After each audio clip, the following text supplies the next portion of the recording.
So yes, thank you very much for having me here. I am here to talk about a Colorado wildfire. Just 1 year ago, almost to the day, in southwest Colorado, we had the 416 fire, which proved to be the 6th largest fire in Colorado's history. So I very much appreciate getting to be a part of this conversation.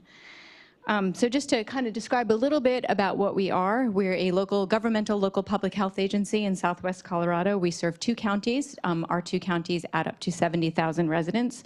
I'm sure for your California folks, that doesn't sound like a large population, but we are the largest local public health in southwest Colorado. So we are often in the experience of providing mutual aid and support to our surrounding counties. And the fire that we experienced last June was between our county and San Juan County, which is our neighbor to the north. It's a contiguous county with just under 1,000 residents. And what we are really trying to do at the local level in southwest Colorado is work on kind of connecting health equity issues that we find in our communities with our disaster preparedness work.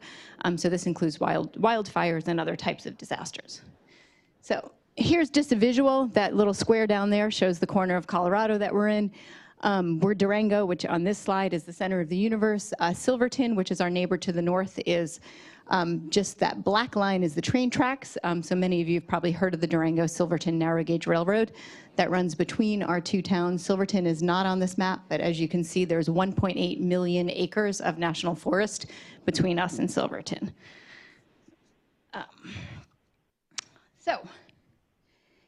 Before we get into the, before we get into the fire that started here, we have to kind of level set where we were as a community before this fire started.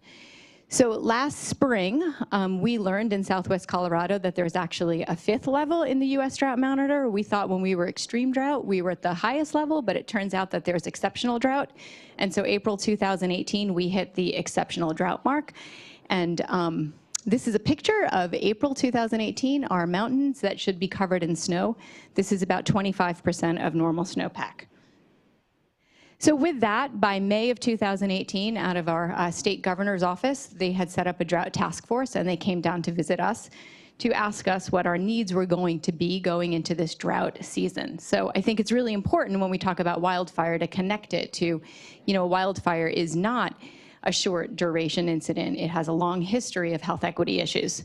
So these were the things that were identified at the state that we would be working on for our drought task force. And I think at the local community, we really saw a need to have this conversation around what else is going on in our local community around health equity for these 6 issues. So for example, agriculture, the state did identify agricultural needs around the drought. We had a different lens around what those agricultural needs were because we had communities that were in multi-years of dryland farming with really limited income and rangeland issues. So people were selling off cattle and not performing economically. So that was an issue. Municipal water shortages. The interesting thing is we identified this as a state issue, but on a local rural health equity issue, municipal water shortages weren't really our biggest issue. Half of our population is on very small public water systems or on wells. So the municipal issue, of course, is going to be shortages there, but there's going to be bigger issues that are happening to our less advantaged populations more quickly. The other thing is many of our residents haul water, and once we do municipal restrictions, folks are not able to buy water to haul, and so we have people really with domestic shortages long before we reach statewide issues. Some of the other things that we identified in this were that the state drought task force was not also talking about the wildfire impending impact, right? And we were walking around in the community looking at this picture thinking, well, our city's gonna catch on fire this summer and we're having a different conversation. So and then I guess tourism is a really big piece of this. So we are, the communities that we serve down in this part of the state used to be farmland, ranchland communities as the largest economic drivers. But in recent years, we have become heavily dependent on the tourism industry. It's ranges from 1/4 to 1/2 of the economics for the counties that we serve. So as we were feared, we did have our fire breakout on June 1st of this year. So while we were all planning for drought and thinking about what would happen if we got a fire, June 1st was the start of our 416 fire. The thing about the 416 fire, the other issue that it really brought up, and I guess I'm going to talk about this in this slide, is we also had an emerging homeless population issue in our community. So coming into a drought season and then going into a fire season also really highlighted the health equity issues for folks that are living in our communities in the wildland urban interface unsheltered. So the first thing that happened when this fire broke out is there was a lot of attention on what are we going to do with our populations that are unsheltered. And now we've closed all the public lands and we had no place for folks to live. So that was a major health equity issue that I think no one was prepared for. We, as a local public health agency, responded to the fire, and these were the activities that we were participating in. I crossed out flood after fire because we actually had our first flood, mudslide, and debris flows during the fire. So that was a really interesting experience to have. We had folks evacuated for fire. We had folks evacuated for air quality issues from our long-term health facilities, and then we started looking at evacuations due to mudslides and debris flows, because we did have rain during the event that then was not enough rain to have influence on the fire, but certainly had influence on the health of our populations. So what did we learn about health equity from this experience? The role that we had as the ESF8 responder to our community fire taught us that we do not, as a community, really have the right things in place to work on the needs of our most vulnerable populations. So we had the experience working in our Emergency Operations Center of really trying to connect what the plans were for our able-bodied populations with the planning that we needed for our special needs populations. So we did that in working with local nonprofits, local government agencies, really trying to make sure that we had the right services available. The other thing that we found is the mudslides and debris flows. When I know this is a wildfire event, but the mudslides and debris flows go on for quite some time after the fire. And that actually proved to be more traumatic and more difficult for the community and also had larger impact on our more vulnerable populations. The air quality issues were tremendous. We were able to bring in really quickly some of those purple air monitors and set them up. So we had the community every day. Everyone was checking and watching the purples to see where they were going. We felt like this was a good thing so people could plan accordingly and learn what the air quality issues in the community were. But what it also did was it really drove down the tourism. And what we talked about was 1/4 to 1/2 of our economies in these communities are tourism driven. So while we're trying to say the fire's in this part of the forest, but the community is still open for business, having those purples really showed that the community was not open for business. So the impact of this was we had a 25% drop in sales tax for the month of June, which maybe doesn't sound that huge to you all, but if you have ever spent time in Colorado, June is like our December. So if you're in retail anywhere else in the world, December is where you make all your money.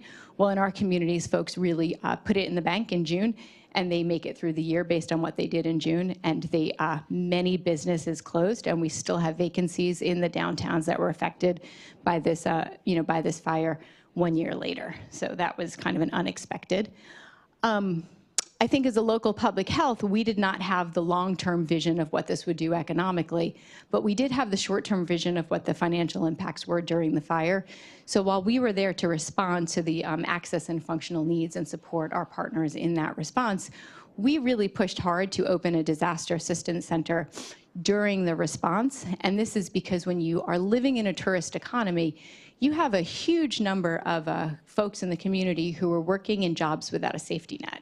So we have restaurant workers, we have lodging workers, we have folks who work on the train wasn't running because the public lands were closed.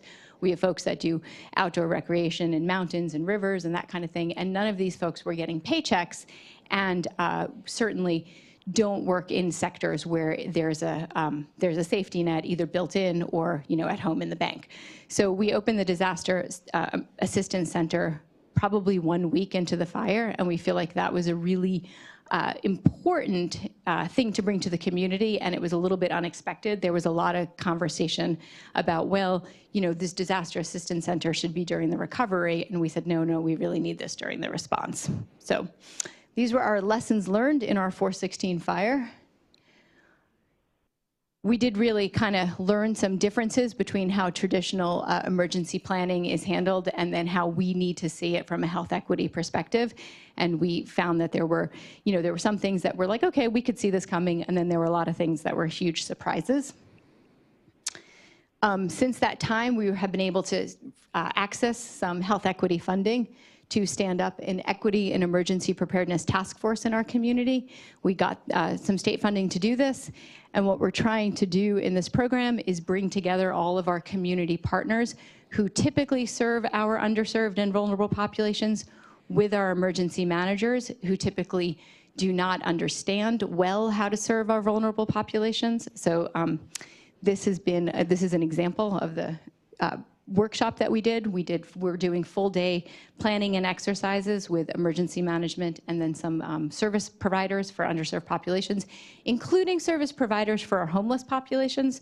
We really found that there's a huge disconnect between how we see that in the emergency management world. So we're working on that. And here's where we are today. So these are the same mountains. This was taken from my driveway before I got on the plane yesterday.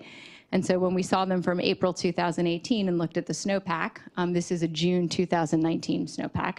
So those of you in California, I think everyone complained you got a bunch of rain all winter. All of that rain landed in our mountains as snow, and we're looking at a snowpack that was 130% above normal. So that's great because we're relieved from the wildfire issue for the next short term, but it also means that we're watching very, very closely what kind of burn scar issues we might be having.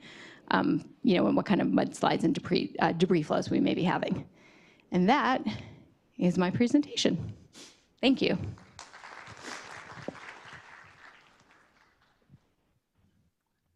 So I would encourage you to hold on to what was said about the workers without a safety net.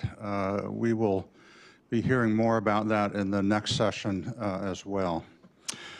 So I'd like to invite my longtime friend and colleague from a number of areas, Dr. Howard Backer, who is currently the director of the Emergency Medical Services Authority for the state of California, and is going to talk about some of what was learned or the experience of the EMS and some of the lessons that may be more generalizable for that. So Howard, thank you for being here. Thank you, Ken, and thank you for inviting me here.